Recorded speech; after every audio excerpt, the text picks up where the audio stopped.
আমরা অনেক রকম স্বপ্ন দেখি। সাইয়েদনা আবু বকর সিদ্দিক এই স্বপ্ন দেখে তিনি কি করলেন, একজন জ্যোতিষ পাদ্রীর নিকটে তাওরাত জবুর ইনজিল কিতাবের একজন হাফেজ, তার কাছে সাইয়েদনা আবু বকর সিদ্দিক চলে গেলেন। হুজুর, আমি রাত্রের বেলা স্বপ্ন দেখলাম আপনি তাওরাত কিতাবের হাফেজ, আপনি ইনজিলের হাফেজ, আপনি জবুরের হাফেজ। আমি এই স্বপ্ন দেখলাম, এই স্বপ্নের তাবির কি, ফল কি, আমাকে একটু জানান। কই কি? আমি চন্দ্র এবং সূর্য দেখেছি, চন্দ্র সূর্য দেখেছি। এই কথা বলতে না বলতে ওই পাদ্রী দাঁড়িয়ে গেলেন, জ্যোতিষ ব্যক্তি দাঁড়িয়ে বলেন, সাইয়েদনা আবু বকর। সাইয়েদনা আবু বকর বলে, হুজুর আপনি আমার নাম কি করে জানেন? আমি আপনার নাম জানি এই জন্য, এটা মূসা নবীর উপর কিতাব নাজিল হলো, এটার নাম তাওরাত, এটার নাম ইনজিল হযরত ঈসা নবীর উপর নাজিল হলো, এটার নাম জবুর সুলাইমান ইসলামের বাবা দাউদ আলাইহিস ইসলামের উপর নাজিল হলো। এই দেখেন, এই যে তিনটি কিতাব আমার সামনে নিয়ে আমি হাজার হাজার বছর ধরে গবেষণা করতেছি। এই কিতাব তিনটির মধ্যে যে নাকি চন্দ্র সূর্য স্বপ্ন দেখবে তার নাম আবু বকর লেখা রয়েছে, এবং তার তাবির হচ্ছে সিরিয়ায় ব্যবসা করতেছে চন্দ্র সূর্য। যিনি স্বপ্ন দেখবেন, স্বপ্ন দেখার 3 দিনের মাথায় সে আখিরি জমানার নবীর প্রধান খলিফা হবে। জোরে বলুন সুবহানাল্লাহ, উচ্চ স্বরে বলুন আল্লাহু আকবার। হেদায়েতের মালিক কে? আল্লাহ। আরো জোরে বলুন কে? আল্লাহ। মেইন রোড থেকে একই রাস্তা দিয়ে মানুষ জিয়ারতে এসে যায়, একই রাস্তা দিয়ে মানুষ অন্য পথেও যায়, হেদায়েতের মালিক কে? আল্লাহ। আরো জোরে বলুন কে? আল্লাহ। একই রাস্তা দিয়ে মানুষ এসে বলে ওলি আল্লাহ, একই রাস্তা দিয়ে প্রবেশ করে বলে নাউজুবিল্লাহ। নসিব ওলি আল্লাহ নেই। সাইয়েদনা আবু বকর সিদ্দিক এই খবর শুনে তিনি খুশি হলেন, আনন্দিত হলেন, গর্বিত হলেন, নিজের জীবনকে বড় ধন্য মনে করলেন। তিনি কি করলেন, স্বপ্ন দেখার পরে আল্লাহর নবীর দরবারে তিনি রওনা হলেন। এবার রাসূল পাকের দরবারে তিনি আসতেছেন। সাইয়েদনা আবু বকর সিদ্দিক বলে, আমি নবীর কাছে গিয়ে ঈমান আনবো, নবীর কাছে গিয়ে কলমা পড়বো, মুসলমান হয়ে যাব। কিন্তু মুসলমান হওয়ার আগে আল্লাহ রাসূলের কাছে আমি একটা প্রশ্ন করব, একটা মুজিজা কামনা করব। সাইয়েদনা আবু বকর সিদ্দিক আল্লাহর নবীর দরবারে প্রথম এসে আল্লাহর নবীর চেহারা মোবারকের দিকে নজর করলেন। আমার নবী সিদ্দিক একবারের দিকে নজর করলেন। নবীজি হাত দিয়ে টানতেছেন, আবু বকর তোমার জন্য আমি অপেক্ষায়, তুমি আসো কলমা পড়ে দাও। সাইয়েদনা আবু বকর বলে, হুজুর কলমা পড়বো, কলমা পড়ার আগে একটা মুজিজা আপনি আমাকে দেখাই দেন। আল্লাহর নবী কেঁদে দিয়ে বলে, আবু বকর আমার থেকে তুমি কি মুজিজা চাইবে? গত 3 দিন আগে সিরিয়ার জমিনে যখন চন্দ্র সূর্য তুমি স্বপ্নে দেখতেছিলে, আমি রাসূল তখন তোমার পাশে দাঁড়ানো ছিলাম। আরো জোরে বলে সুবহানাল্লাহ। আজকের মাহফিলে নবী আছে কিনা? আছে। আরো জোরে বলে আছে কিনা? নবী থাকতে পারে কি পারে না? বেঈমানের বাচ্চারা মোবাইলের ভক্ত, নবীর ভক্ত না। বুখারী শরীফ মানে না, মোবাইল মানে, নোকিয়া মানে, একটেল মানে, গ্রামীণ মানে, বাংলা লিঙ্ক মানে। কিন্তু বুখারী, মুসলিম, আবু দাউদ, ইবনে মাজাহ, সিয়াসিত্তা মানে না। বুখারীর মধ্যে আছে নবী হাজির, কোরআনের মধ্যে আছে, কিন্তু তারা হাজির মানে না। কিন্তু দুবাই থেকে লন্ডন থেকে ছেলে যখন বলে আব্বা হ্যালো, কইটা মানি। তাহলে বোঝা যায় এরা মোবাইলওয়ালা, বুখারীওয়ালা না। আমরা মোবাইলও মানি, বুখারীও মানি, আমরা নবীকে হাজির নাজিরও মানি। ছেলের সাথে বাবার সাথে 42 লন্ডন আবুধাবি কথা হয় কি হয় না? আরো জোরে হয় কিনা? বাচ্চার মেইন সাউন্ড শোনা যায় কিনা? বাচ্চা বড় বড় নিঃশ্বাস ফেললেও বাবা শুনে কিনা? বাবার যদি শ্বাস নিঃশ্বাস বড় হয় ছেলে শুনে কিনা? ও বাবা তোমার নিঃশ্বাস বড় হয়েছে, আমি দুবাই থেকে মোবাইলের মধ্যে শুনেছি, তুমি এলোপ্যাথি খাও, ডাক্তারি চিকিৎসা নিও, যা লাগে আমি দেব। ছেলে রে, দুবাই থেকে যদি বাবার সেই শ্বাস তুমি দেখতে পারো, সেটা বড় কথা। আসেন, বিশ্ব ফুটবল খেলা হলো, সেই বিশাল এই আপনার ফ্রান্সে অনেক দেশে, সেই মাঠে ধুলা বালু সহ বল উঠতেছে, খেলোয়াড়রা মারতেছে, বাংলার জমিনে বসে মাঠের সমস্ত অবস্থা দেখা যায় কি যায় না? আরো যেন যায় কি যায় না? ওই ফ্রান্সের ফুটবলের মাঠ মুফতি সাহেবের মাথার সাথে কোনো বাধা আসেনি। 5000 মাইল দূরে আটলান্টিক মহাসাগরের ভিতরে, পানির ভিতরে কর্ণফুলী নদী দেখা যায় টিভির ভিতরে, কিন্তু টিভির ভিতরে এক ফোঁটা পানিও আসেনি। কিন্তু জোয়ার বাড়া আছে, জোরে বলুন জোয়ার বাড়া। এতে বন্যা যাচ্ছে, তত্ত্বাবধায়ক সরকারের পক্ষ থেকে বন্যাগুলো দেখানো হচ্ছে। আপনি এই পর্যন্ত কোন টিভির ভিতরে এক ফোঁটা পানি পাইছেন? আরো জোরে বলুন পাইছেন? পানির ঢেউ আছে কিনা? আবার খাল বিল ভাঙতেছে ঢেউর কারণে, সেটাও দেখা যায় কিনা? এই ভাঙতে গিয়ে এক ফোঁটা মাটি টিভির আয়না ভাঙিয়ে আপনার ঘরে স্থগিত পড়ছে?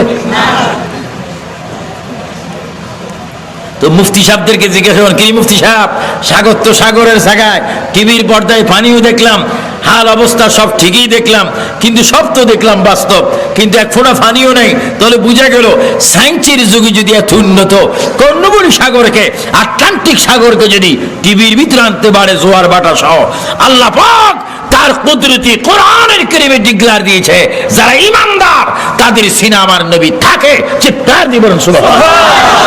আর একটু জোরে বলি ইয়া রাসূলুল্লাহ। আমরা নবীকে মানতে চাই কি চাই না? আমার নবী আসতে পারে, আপনাদের বিশ্বাস হয়? আমার ভাই, এই জন্য আপনারা বড় ওলি আল্লাহর সাথে বেশি সম্পর্ক রাখবেন, দেখবেন শয়তানরা আপনাদের ঈমান নিতে পারবে না।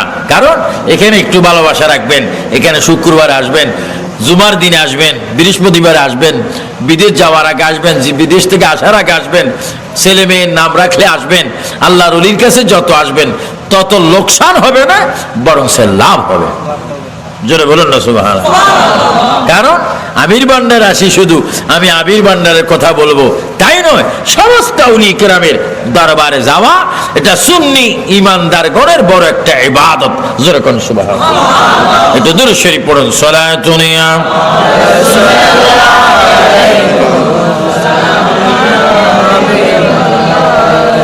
मोहम्मद मुस्तफा जानी खुदा को, खुदा जाने मोहम्मद मुस्तफा को सलात।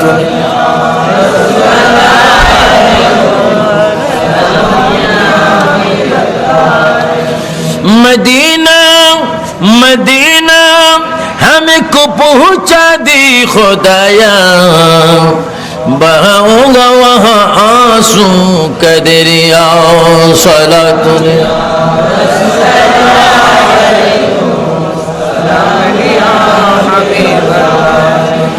সিদ্দিক আকবর রাদিয়াল্লাহু তাআলা আনহু ঈমান আনলেন, কালেমা শরীফ পড়লেন, আমার রাসূলকে ভালোবাসলেন, যার কারণে তিনি এখনো মদিনাতুল মুনাওয়ারা শহরে আমার রাসূলের সাথে রওজা মুবারকের পাশে এখনো ঘুমাচ্ছেন। জোরে বলুন সুবহানাল্লাহ। সিদ্দিক আকবর, আপনি নবীর এত প্রিয় কি করে হলেন? তিনি জবাব দিবে, ইহদিনাস সিরাতাল মুস্তাকিম থেকে আমি কি করেছি? আমার নবীকে ভালোবেসে ঈমানটা তাজা করেছে। জোরে বলুন সুবহানাল্লাহ। এজন্য আমরা ঈমান চাই, আমলও চাই। আমলের মধ্যে বড় আমল কি? নামাজ। আরো জোরে বড় বড় আমল কি? নামাজটা ঠিক মতো পড়বেন, নামাজটা ঠিক মতো পড়বেন। নামাজ যদি ঠিক মতো পড়েন, সাইয়্যিদানা আলী রাদিয়াল্লাহু তাআলা আনহু তিনি নামাজ পড়েছেন নবীর মহাব্বতে, তিনি নামাজ পড়েছেন হুজুরি কলবে, তিনি এমন ভাবে নামাজ পড়েছেন ওনার পায়ের মধ্যে তীর প্রবেশ হয়েছে, তীর প্রবেশ হয়েছিল, তীর বাহির করেছে নামাজের সিজদার মধ্যে। ওনার হাড্ডি, মাংস, রক্ত, ব্লাড, রক সব টুকরা টুকরা হয়েছে তীর বাহির করতে। কিন্তু হযরত আলী বলেন, এত ব্যথা পাবার কথা, তীর বাহির করতে গোশত বাহির হলো, রক্ত বাহির হলো, হাড্ডি ভেঙে গেল, কিন্তু নামাজের সিজদার মধ্যে ছিলাম, একটু মাত্র আমি খবর পাইনি। চিৎকার দিয়ে বলুন সুবহানাল্লাহ। হযরত আলী রাদিয়াল্লাহু তাআলা আনহু নামাজ পড়েছেন নবীর মহব্বতে। কার মহব্বতে? এজন্য কবি বলেন, যদি চাও তুমি প্রতিদিন কথা বলবে খোদার সাথে, তবে ভাই তুমি নামাজ পড়ো নবীজির মুহাব্বতে। বালাগাল উলা বিকামালিহি হাসানাতু জামিউ খিসালিহি। আর জোরে বলেন বালাগাল উলা বিকামালিহি কাশাবাত তুজা হাসানাতু জামিউ খিসালিহি। من تشدم تو من شدي يا رسول الله يا حبيب الله. من تشدم تو من شدي من تنشدم تو جا شدي تاكسن گو يد بعد زي من دیگرم تو دیگری. بلغ العلا بكماله حسنت جميع خصاله. শের খুদা আলী নামাজ পড়েছেন হুজুরে কলবে, সাহাবায়ে কেরাম নামাজ পড়েছেন হুজুরে কলবে। শুধু নামাজ পড়েন নাই, আল্লাহর জমিনে অসংখ্য প্রতিটি সাহাবায়ে কেরাম নামাজ পড়েছেন, রোজা রেখেছেন, নবীকে ভালোবেসেছেন। এই জন্য আমির ভান্ডারের বক্তব্য ভাইয়েরা, আজকের এই দরবারে আয়োজিত মাহফিলের ভাইয়েরা, শ্রোতা ভাইয়েরা, আপনারা নবীকে মুহাব্বত করবেন, 5 ওয়াক্ত নামাজ পড়বেন, রোজা রাখবেন এবং মা বাবার বেশি বেশি খেদমত করবেন। জোরে বলুন সুবহানাল্লাহ। হযরত গৌস পাক আব্দুল কাদের জিলানী গিলানী আল হাসানী ওয়াল হুসাইনী রাদিয়াল্লাহু তাআলা আনহু, তিনি ওলি কুলের সম্রাট, ঠিক কিনা? আর একটু জোরে বলুন ঠিক কিনা? ওনাকে আমরা সরদার হিসেবে মানতে চাই কিনা? জোরে বলুন। ওনার নাম মাহবুবে সুবহানী। বলেন মাহবুবে সুবহানী কুতুবে রব্বানী শেখ সৈয়দ আব্দুল কাদের জিলানী। আর একটু জোরে বলুন আব্দুল কাদের জিলানী। তিনিও আমাদের কাছে আছে কিনা? আছে। তিনি বড় ওলি। তিনি শুধু ওলি না, ওলি বানায়, ওলি বানায়। ওনার কাছে অনেক বক্তরা আসতেন, জিন বক্ত। জোরে বলে কি বক্ত?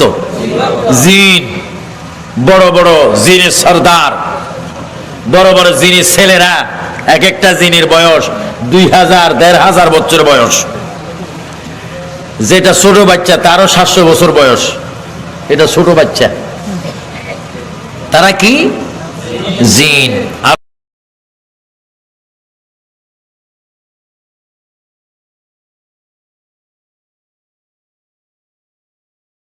এই কথাটা মানছি।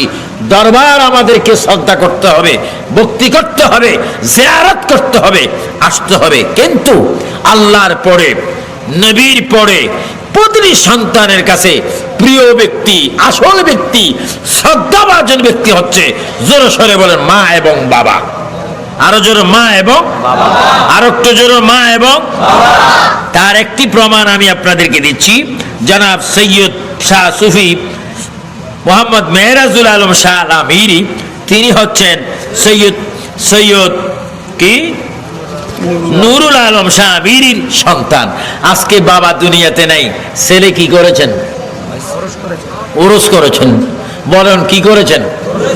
তাহলে বাবার প্রতি ছেলের দায়িত্ব আছে কিনা? আরো জোরে আছে। এই কথাটা মানবেন। উনিও একজন পীর, গদিনিসীন, বাবাকে স্মরণ করে, উনি ওনার বাবাকে স্মরণ করেন, ওনার দাদাকে উনি স্মরণ করেন, আপনার দাদাকে আপনি স্মরণ করবেন, আপনার মাকে আপনি স্মরণ করবেন। হুজুর গৌসে পাকের দরবারে তোহফা নিয়ে, অনেক চিনি নিয়ে, কিশমিশ নিয়ে, বাদাম নিয়ে, জৈতুন নিয়ে, ফল ফ্রুট নিয়ে অনেক মানুষ যখন আবেদন করতেন, আসতেন, হুজুর গৌসুল আজম মাহবুবে সুবহানী বলতেন, তুমি আমার জন্য আপেল এনেছো, আমার জন্য তুমি কমলা এনেছো, আমার জন্য তুমি দই এনেছো, আমার জন্য তুমি জৈতুন এনেছো, আমি তোমার থেকে জানতে চাই। মিথ্যা বললো আমিও বলতে পারবো। তুমি বলো দেখি, এই পরিমাণের খাদ্য, এই পরিমাণের ফল তোমার আম্মাকে খাওয়াইছো, তোমার আব্বাকে খাওয়াইছো? যদি বলে না, এই শয়তান আমার দরবার থেকে বের হয়ে যা, তোমার বাবা মার থেকে দোয়া নিয়ে বাকি দোয়া আমার কাছে নিয়ে আসতে পারো। তোমার মা বাবা দিয়েছে তোমাকে জন্ম, আমি তোমাকে দিব তরিকতের সবক, আমার চেয়ে তোমার কাছে মা বাবার হক বেশি। জোরে কর সুবহানাল্লাহ, আল্লাহু আকবার বলেন। এগুলা বললে ওলি আল্লাহর শান কি কমবে না বাড়বে? আরো জোরে বলেন কি বাড়বে? হুজুর গৌসে পাক মাহবুব সুবহানী পীর হক্কানি আমার নয়নে মনি হযরতে আব্দুল কাদের গিলানি এইভাবে পারিবারিক জীবন থেকে, সামাজিক জীবন থেকে, রাষ্ট্রীয় জীবন থেকে, আন্তর্জাতিক জীবন থেকে, আসমানের নিচে জমিনের উপরে, মাশরিক থেকে মাগরিব, শিমাল থেকে জুনুব, অল বিশ্বে আমার নবীর আদর্শকে ওনার জীবনে প্রতিষ্ঠিত করেছিলেন। চিৎকার দিবেন সুবহানাল্লাহ। আমরা সেই গৌসে পাকের আদর্শ চাই কি চাই না? আমাদেরকে হক্কানি পীরের কাছে আসতে হবে, এটা বাধ্যতামূলক। যার পীর নেই তার পীর শয়তান। আমাদেরকে পীর ধরতে হবে, ওলি আল্লাহর দরবার আসতে হবে। কিন্তু আসতে গিয়ে মা বাবার সাথে বেয়াদবি করা যাবে না। আরো জোরে বল, মা বাবার সাথে বেয়াদবি করা, মায়ের হক আদায় করতে হবে কি হবে না? আসতে গিয়ে মা বাবার সাথে বেয়াদবি করা যাবে না। আরো জোরে বল, মা বাবার সাথে বেয়াদবি করা, মায়ের হক আদায় করতে হবে কি হবে না? বাবার হক আদায় করতে হবে কি হবে না? বাবার পায়ের নিচে বেহেশত, রাসূল কারীম সাল্লাল্লাহু আলাইহি ওয়াসাল্লাম বলেছেন একবার, মায়ের কদমের নিচে বেহেশত নবী বলেছেন 3 বার। এজন্য শয়তান সন্তান ডক্টর হোক, ডাক্তার হোক, সিভিল সার্জন হোক, আর্মি হোক, মেজর হোক, প্রধান উপদেষ্টা হোক, মন্ত্রী হোক, ওসি হোক, ডিসি হোক, বড় আলেম হোক, প্রত্যেকটি সন্তানের মায়ের পায়ের নিচে, বাবার পায়ের নিচে সন্তানের বেহেশত। চিৎকার দিয়ে বলেন সুবহানাল্লাহ। এই বিশ্বাস আমাদের হয় কি হয় না?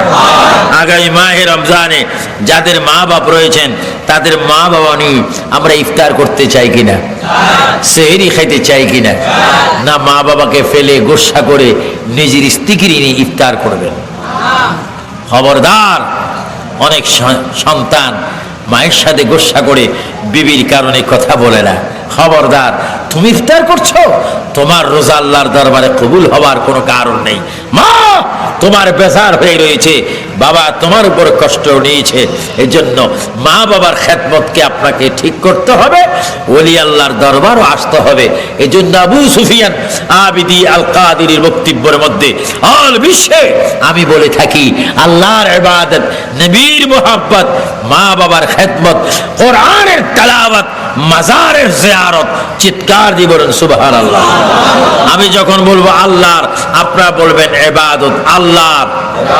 আর একটু জোরে বলেন আল্লাহর, নবীর মুহাব্বত, আরো জোরে নবীর, মা বাবার, মা বাবার, কোরআনের তেলাওয়াত বলেন, কোরআনের, কোরআনের, মাজারের, আরো জোরে মাজারের, জোরে বলেন মারহাবা। এগুলো আমরা সুন্নিরা চাই কি চাই না? আমি একজন আহলে সুন্নাত ওয়াল জামাতের কেন্দ্রীয় পরিষদের একজন খাদিম হিসাবে, আন্তর্জাতিক সম্পাদক হিসাবে আমার সুন্নি জনতার কাছে, আমার বাংলাদেশি সরল মনা কৃষক শ্রমিকদের কাছে আমার দাবি, আমি মুসলমান, আপনি মুসলমান, আমাদের ইমানি দায়িত্ব আল্লাহর ইবাদত, নবীর মুহাব্বত, মা বাবার খেদমত, কোরআনের তেলাওয়াত, মাজারের জিয়ারত, এগুলা যদি আমরা ঠিক রাখি ইনশাআল্লাহ আমাদের কাছে শয়তান আসতে পারবে না। আরো জন শয়তান আসতে পারবে? শয়তান যার কাছে আসতে পারবে না সে নামাজ পড়ার সুযোগ আছে কিনা? রোজা রাখার কিছু মানুষ আছে হাফ রোজা, হাফ জোহরের পর ইফতার। জোরে মানে কিসের পড়ে? তো ইফতার করছে কি দিয়ে জানেন? একটা মাত্র সিগারেট দিয়ে। দরজা বন্ধ করে সিগারেট মারলেন, টান দিলেন, স্ত্রী সামনে এসে জিরবায় কামড় দিয়ে বললেন, স্বামী গো, আমি আপনার স্ত্রী, এক গ্লাস পানিও খুঁজি খাইলেন না, এক প্লেট ভাত খাইলেন না, বিড়ির নেশায়, সিগারেট, গোল্ড বেনসনের নেশায়, হুক্কার নেশায় আপনি রোজাটা ছেড়ে দিয়েছেন। স্বামী ফতুয়া দিচ্ছে, তুই জানো স্যার, আমি জানি, আর কেউ জানে না। আল্লাহ দেখলে দেখুক, না দেখলে না দেখুক। জোরে বলুন না নাউজুবিল্লাহ। আপনি যে বিড়ির নেশায় রোজাটা বাদ দিয়েছেন, আল্লাহ দেখে কিনা? নবী দেখে কিনা? আমার ভাইয়েরা, এই কার করবেন না। শুকনা জিনিস খাইলাম আর বাহির করলাম, এখান দিয়ে টান দিলাম, এখান দিয়ে বিরিক ফেলির দুবার মতো বাইর করে দিলাম, এটা রোজা ভাঙে নেই। আমার ভাইয়েরা খবরদার। আর আপনি এই যে রোজা রাখবেন, বড় ক্লান্ত, অসুস্থ, অনেক দুর্বল, অনেক ডায়াবেটিস রোগী, অনেকের বুকে ব্যথা, অথচ রোজা ছিলেন। রাত্রের 3:30টায় সেহরি খেয়ে আবার ফজরের নামাজ পড়লেন, কর্মজীবন করলেন, আবার জোহর পড়লেন, আসর পড়লেন, ক্লান্ত। এই যে রোজার অবস্থায় ফজর, আসর, জোহর এই নামাজগুলো আপনি পড়ার জন্য ওযু বানাইলেন, পানির পিপাসায় কলিজায় পানির সাগর খেতে চায়, অথচ 3টি কুলি করার সময়, 1টি কুলি করার সময় এক ঢোক পানি যদি নিচের দিকে চাপ দিয়ে খাইতেন, পৃথিবীর কোন আর্মি বাহিনী, কোন বন্ধু বান্ধব জানতো না। অথচ আপনি পানি নিয়ে খেলছেন, ভিতরে ঢুক গিলে খাচ্ছেন না। আল্লাহ বলে, রহমতের ফেরেশতারা সাক্ষী থাক, আমার বান্দা পানির পিপাসা অস্থির, কলিজা শুকিয়ে গিয়েছে, দেখ পানি নিয়ে খেলছে, পানি গালে নিয়ে কুলি করতেছে, এক ঢোক পানি ভিতরের দিকে দিচ্ছে না। তোমরা সাক্ষী থাকো, আমার বান্দা আমাকে বিশ্বাস করেছে, পানি খাইনি। এই সবর এখতিয়ার করার কারণে আমি আল্লাহ আমার এই বান্দার সাথে হাসরের ময়দানে দেখা করব। জোরে কোন সুবহানাল্লাহ, আল্লাহু আকবার। আমরা রোজা চাই কি চাই না? সবাই 2 হাত তুলে ওয়াদা করেন, রোজা চাই কি চাই না? আমিন বলেন। আমিন। এজন্য আল্লাহর হস্তে আপনারা রোজাগুলা ঠিক মতো রাখবেন, এবং এই যে যাকাত গুলা ঠিক মতো আদায় করবেন। আমি ওই দিন লন্ডনে বলেছিলাম, শবে মেরাজের দিন যাকাত দিতে হবে। অনেক লন্ডনের ভাইয়েরা কোটি কোটি মিলিয়নের টাকার মালিক, কিন্তু হিসাব করে যাকাত নাই। অনেকে যাকাত হিসাব করে দিতে হবে। যাকাত এটা আপনার হক না, এটা মালের থেকে দিতে হবে। যাকাত যাদের উপর ফরজ, যাকাত দিয়ে দিবেন। ফেতরা দিয়ে দিবেন গরিব, মিসকিন, এতিমদেরকে। খবরদার, যারা নবীর বিরোধী, ওয়াহাবি, খারিজি, এদেরকে ফেতরা, যাকাত, সামরার পয়সা কোনো কিছুই দিবেন না। কারণ যারা নবী মানে না, তারা নবীওয়ালাদের যাকাত পাওয়ার অধিকার রাখে না। আলহামদুলিল্লাহ কোন? আপনার কোনো বেজার হয়েছেন? আরো জন বেজার হয়েছেন? বাবা আমিরুজ্জামান শাহ রহমাতুল্লাহ আলাইহি, তিনি কি ওয়াহাবি না সুন্নি? আমরা কি? আরো জন আমরা কি? সুন্নিদের সাথে নবীর সাথে সম্পর্ক আছে কিনা? আমরা নবীওয়ালা হতে চাই কিনা? নবীর জন্য জীবন দিতে চাই কিনা? নবীর সুন্নত চাই কিনা? নবীর আদর্শ চাই কিনা? জোরে বলুন মারহাবা। যেন নামাজটা ঠিক মতো পড়বেন, মা বাবা খেদমত করবেন, এবং জিয়ারত। যদি মা বাবা না থাকে, জাহান্নামের দরজা রমজানে কি বন্ধ, বেহেশতের দরজা খোলা। আপনার মা নাই, বাবা নাই, আপনি মায়ের কবরের পাশে গিয়ে একটু দাঁড়িয়ে 2 হাতটা আকাশের দিকে দিয়ে একটু আল্লাহর সাথে কথা বলবেন। এই বলে রব্বির হামহুমা, বলেন রব্বির হামহুমা কামা রব্বায়ানি সগীরা। আবার জোরে বলুন রব্বির হামহুমা কামা রব্বায়ানি সগীরা। আয় আল্লাহ, আমার আব্বা নাই, আয় আল্লাহ আমার মা নাই, আয় আল্লাহ আমার এই মা দুনিয়াতে আমাকে পেটে নিয়েছেন, বুকের দুধ খাওয়াইছেন, আয় আল্লাহ আমার বাবা আমাকে জন্ম দিয়েছেন, আজকে বাবা মা হাজার হাজার মন মাটি বুকের মধ্যে নিয়ে কবরে ঘুমাচ্ছে। আল্লাহ রে, আযাবে আছে না, শাস্তিতে না, শান্তিতে আছে আমরা জানি না।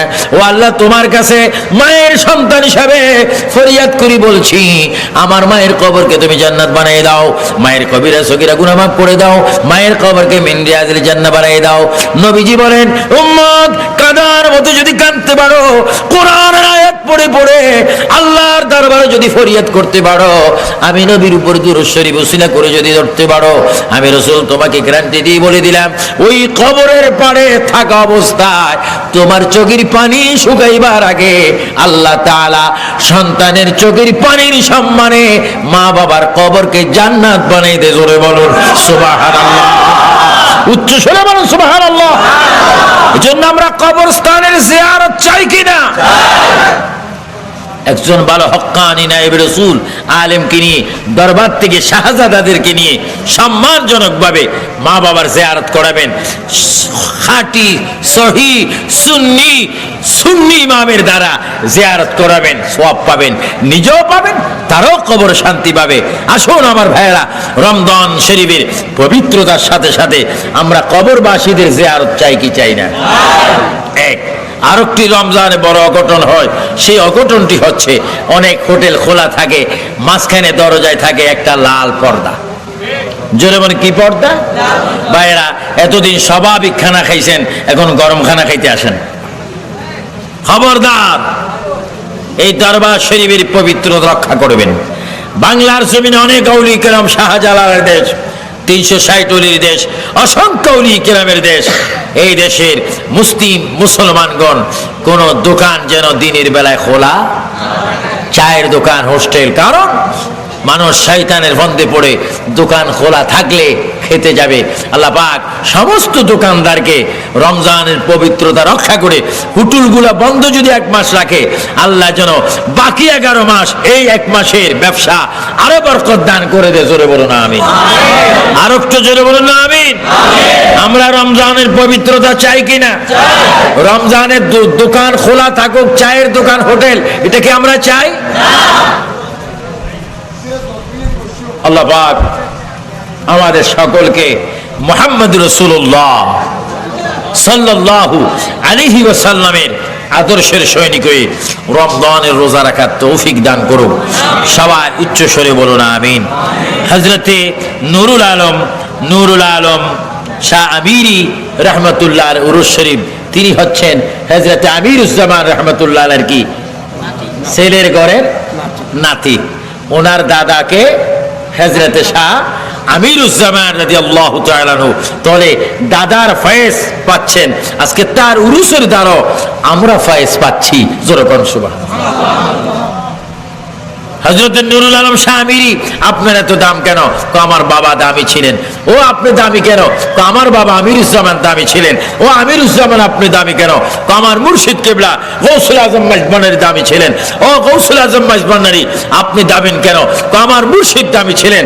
ও মুর্শিদ আপনি এত দামি কেন? আমি মদিনার নবীর গোলাম ছিলাম। তাহলে স্ক্যানে মদিনার নবীর শাখা আছে কিনা? আরো জোরে আছে কিনা? এখানে নায়েবে রাসূলগণ আছে কিনা? যতকাল পৃথিবীতে থাকবেন আউলি কেরামের দরবারের সাথে আপনার সম্পর্ক রাখবেন। আল্লাহ পাক আপনাদের সকলকে আউলি কেরামের প্রতি ভালোবাসা, শ্রদ্ধা বেশি বেশি করার তৌফিক দান করুন। সবাই উচ্চস্বরে বলুন আমিন। আমি দেখেছি এখানে লেখা আছে রাত 1টা পর্যন্ত মাহফিল চলবে, কিন্তু 1:30 হয়েছে। হ্যাঁ, প্রায় আমার ভাইয়েরা 2টার মধ্যে মুনাজাত হবে, সবকিছু হবে এবং তাবারুকের ব্যবস্থা রয়েছে। দেখেন, আমি আশ্চর্য হলাম, আজকের মাগরিবের কিছুক্ষণ আগে আমার এই দাঁতটি আমি অপারেশন করেছি। অপারেশন করার পরে কথা বলার তো কোনো কথা ছিল না, কিন্তু আমার মনে হচ্ছে অপারেশন হয়নি, দাঁতটা সুস্থ আছে। আল্লাহর ওলি আছে কিনা? আজকের মাগরিবের সময় আমি মাগরিবের জামাত পড়েছিলাম কদম মোবারক, সেখান থেকে পড়ে ডাক্তারে গিয়ে দাঁতটা অপারেশন হয়েছে, প্রচুর রক্ত গিয়েছে। কিন্তু আজকে তো ওয়াজ করার কথা আমার ছিল না, তারপরও অনেকক্ষণ ওয়াজ করেছি। আল্লাহ পাক সুন্দর কথা বলার সুযোগ দিয়েছেন। আমিন বলুন আমিন। এইভাবে আমাদের মহাব্বত যদি থাকে, ইনশাআল্লাহ হাশরের ময়দানে দেখা হবে। এবং আজকের এই যিনি ব্যবস্থাপক জনাব পীর তরিকত শাহ সুফি সৈয়দ মোহাম্মদ মেরাজুল আলম শাহ আমিরি, তিনি আখিরি মুনাজাত দিবেন এবং দোয়া করবেন এবং সালাত ও সালাম হবে। আমি তাহলে আখিরি মুনাজাত দেব না, আমি মুখতসর দোয়া করব। মুখতসর দোয়ার পরে স্বাভাবিক মাহফিল কমিটির সিদ্ধান্ত মোতাবেক কিয়াম হবে, আখিরে দোয়া হবে। আল্লাহ পাক এই মাহফিলকে কবুল করো। আল্লাহ পাক আপনাদের আশা বসাকে কবুল করো। যাদের অর্থের দ্বারা, টাকার দ্বারায়, গরুর দ্বারায়, মোষের দ্বারায়, বকরির দ্বারায়, চাউলের দ্বারায়, তেলের দ্বারায়, সবজি পেঁয়াজের দ্বারা আজকে তাবারুকের ব্যবস্থা হয়েছে, আল্লাহ সকলের দানকে কবুল করো। হযরতুল আল্লামা শাহ সুফি মাওলানা নুরুল আলম শাহ আমিরি ভান্ডারী, আমির ভান্ডারী রহমতুল্লাহ রোহে পাকের সবাব কবুল করো। বাবা আমিরুজ্জামান সোনার আওলাদগণের রোহে কবুল করো। আল্লাহ পাক এই দরবারের ফয়েজ আমাদের নসিব করো। আল্লাহ পাক এই দরবারকে কবুল করো। আমি আপনাদেরকে অনেক অনেক মোবারকবাদ, পাইন্দাবাদ, জিন্দাবাদ জানিয়ে আজকের মতো আবু সুফিয়ান আবিদি আল কাদেরী আমি আপনাদের থেকে দোয়া নিয়ে বিদায় হচ্ছি। বিশেষ করে সভাপতি ডাক্তার খাইরুল বাশার শাহ আল আমিরিকে এবং শাহ মাওলানা